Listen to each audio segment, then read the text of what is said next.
Okay, so I'm back. I'm not dead.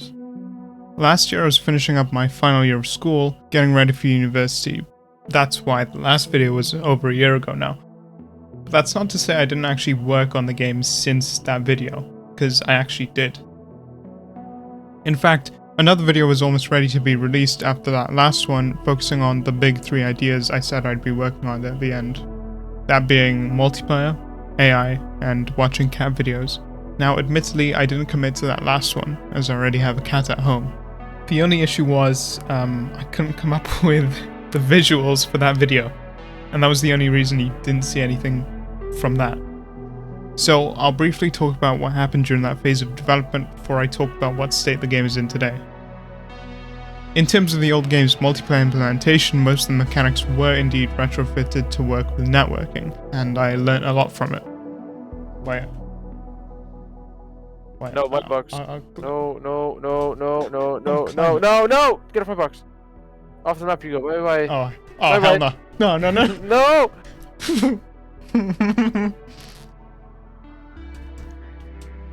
Let me up. Oh. Yeah, that's a classic issue. I get out of this, don't worry. Cheese! There you go. In the cancelled video, I tried to go into detail about how Unreal's networking solution worked, but I'm a little bit stupid, so that part was both a lost cause in writing and trying to come up with the visuals. However, even if that part of the video didn't come together properly, working with multiplayer had opened my eyes to a different way of at least thinking about level design, a way for the maps to work with both single player and multiplayer. And this is something I want to talk about in the future, but it won't be in this video. Then we have AI. It's usually when I reach the AI stage, I end up pivoting into a different direction, and like clockwork, history has already repeated itself. But before that, let's talk about what the AI was actually like. At that point in time, I was working on the very base senses the NPCs could have in the game. By the end of it, it was actually quite advanced and pretty cool. Now, Unreal has a built-in AI perception system which has all of your main senses such as sight, hearing, touch, etc. But I never fully got along with it. It was always finicky for me, so I tried to expand it with my own version instead. At the time, I had only really completed the sight sense.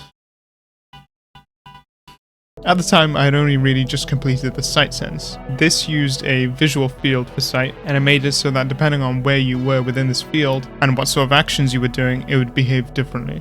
It was at this stage where you could begin to branch off some interesting behaviors as a result of that. Now, obviously, that was only one part of all the potential senses an NPC could have, and if they were a different kind of creature, you could turn on and off those senses and they could behave differently. So it'll be interesting to see what could be done with it in the future.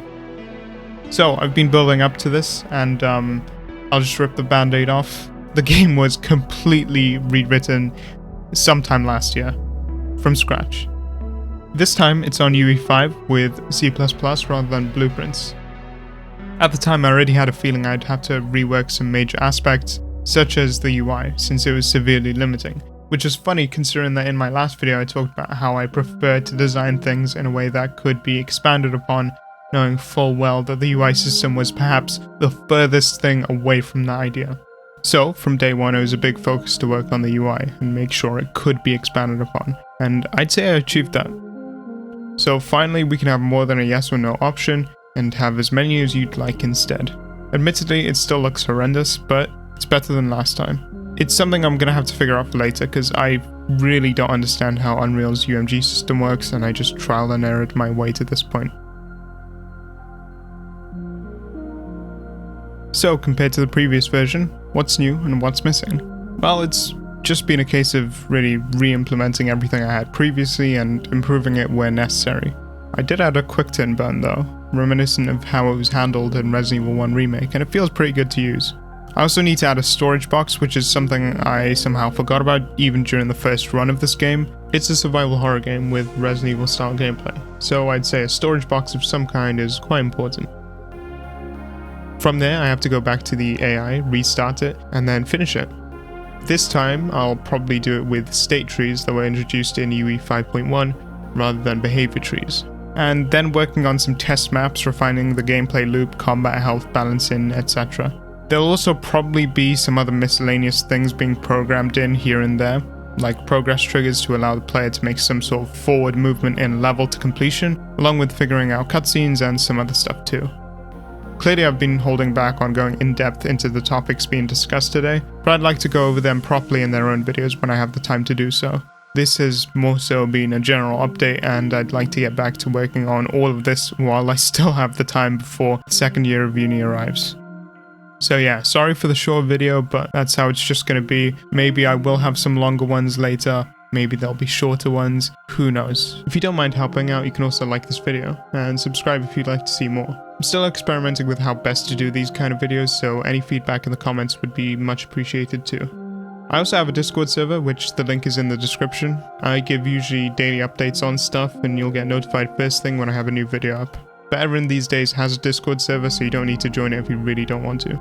So, thank you for watching. See you next time.